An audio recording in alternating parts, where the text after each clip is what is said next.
Bismillahirrahmanirrahim. Assalamu alaikum class 4. How are you all? I hope you all doing good. So class 4, take out your SST books. Open page number 86. Today we will complete our reading of our unit 12 communication and transport. हम पढ़ रहे थे transport के through हम किस तरह से communicate करते हैं.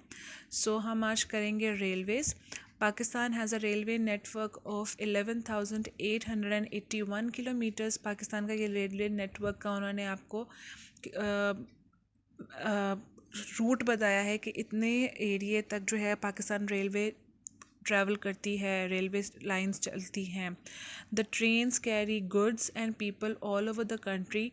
ट्रेन्स के थ्रू इंसान भी सफ़र करते हैं और ज़रूरत की चीज़ें जो हमारी हैं वो भी जाती हैं.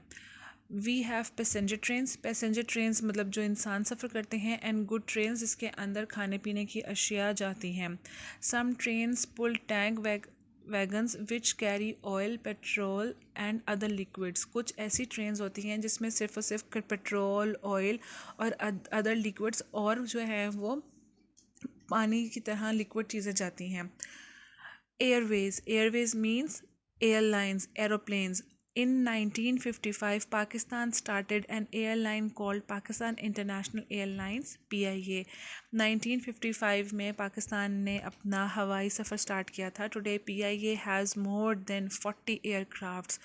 तकरीब 40 से ज़्यादा उनके पास एयरक्राफ्ट्स हैं. It has flights to all the major cities of Pakistan including Chitral and Gilgit in the north and Gwadar and पांसी इन द साउथ. तकरीबन पूरे मुल्क में PIA की फ़्लाइट्स चलती हैं.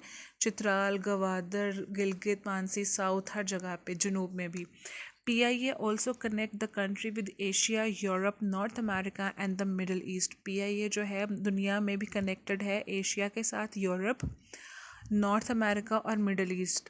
Private airlines are also operating in the country now. अब बहुत सी प्राइवेट कंपनीज भी हैं. फॉर एग्ज़ाम्पल एयर ब्लूज़ है, एमिरेट्स तो दुबई की है. इस तरह की बहुत सी प्राइवेट कंपनीज़ हैं जो पाकिस्तान में भी काम करती हैं PIA के अलावा. There are 42 domestic airports. Domestic airports मतलब जो पाकिस्तान के अंदर एक शहर से दूसरे शहर, जिस तरह लाहौर से इस्लामाबाद, लाहौर से कराची, उन्हें कहते हैं डोमेस्टिक, अंदरूने मुल्क, वो एयरपोर्ट्स हैं. And 12 international airports which have flights to and from other countries. और 12 बैरून मुल्क एयरपोर्ट्स हैं जहाँ से दूसरे मुल्क से परवाज़ें आती हैं और हमारे मुल्क से दूसरे मुल्क में जाती हैं. नेक्स्ट हमारे पास टॉपिक है शिपिंग. जहाज़ माल मतलब ऐसा जहाज़ जो माल लेकर जाता हो. In early times travel by sea was quite common, especially for travelling overseas. पहले ज़मानों में, वक्तों में हवाई जहाज़ की वजह तो नहीं होता था, तो ये बहरी जहाज़ के थ्रू सफ़र किया जाता था और ये बहुत आम था, स्पेशली बाहर के ममालिक में जाने के लिए. Now ships are used mainly to transport goods and cargo such as grain, oil and machinery. लेकिन अब जो है ये माली जो बहरी जहाज़ हैं, ये शय खुर्दोनोश और कार्गो के लिए जो बड़ा सामान किसी का आना होता है, बाहर से कोई सामान मंगाते हैं, कोई मशीनरी बाहर से मंगवाते हैं या भेजनी होती है, तो वो इसलिए यूज़ होता है. Pakistan ship are run by the Pakistan national shipping corporation. Pakistan की जो शिप है वो पाकिस्तान नेशनल शिपिंग कॉरपोरेशन के अंडर चलती है. Most of the ships are used for transporting different kind of goods. हमारी बहुत सी ऐसी कश्तियाँ हैं जो बहरी जहाज़ हैं जो मुख्तलिफ़ किस्म की अशिया खुर्दोनोश और के लिए इस्तेमाल होते हैं. We have 2 large ports. हमारे पास 2 जो हैं वो बड़ी बंदरगाहें हैं, at Karachi and Mohammad Bin Qasim. Many foreign ships call at these ports bringing us goods that we need. A new port is being developed at Gwadar on the Balochistan coast. Pakistan के पास 2 बड़ी बंदरगाहें हैं, कराची एंड मोहम्मद बिन कासिम, जहाँ पे बैरून मुल्क से भी बहरी जहाज़ आते हैं अपनी अच्छी चीज़ें लेकर, जिन्हें हम कहते हैं एक्सपोर्ट, और हम अपनी अच्छी चीज़ें जो हैं उनको भेजते हैं, इंपोर्ट करते हैं. और पाकिस्तान में बहुत जल्द एक और सी पोर्ट बन रहा है, एक और बंदरगाह बन रही है गवादर पोर्ट, जो बलूचिस्तान के साहिल पर बन रही है, और इंशाल्लाह इसके बनने से पाकिस्तान और तरक्की करेगा. आपकी रीडिंग कंप्लीट हुई. रीडिंग कंप्लीट करने के बाद आप इसे एक दफ़ा सारा गो थ्रू करेंगे, वोकैबलरी लर्न करेंगे, इंपॉर्टेंट लाइंस अंडरलाइन करने के बाद अपनी नोटबुक्स ओपन करके उसको रेडी करेंगे। और आज आपका नोटबुक में वन लॉन्ग क्वेश्चन है, आपको याद रहे डेट एंड डे मेंशन करना, unit number, unit name, answer the question. So आपका क्वेश्चन नंबर 3 है, what are the main advantages of email, are there any disadvantages.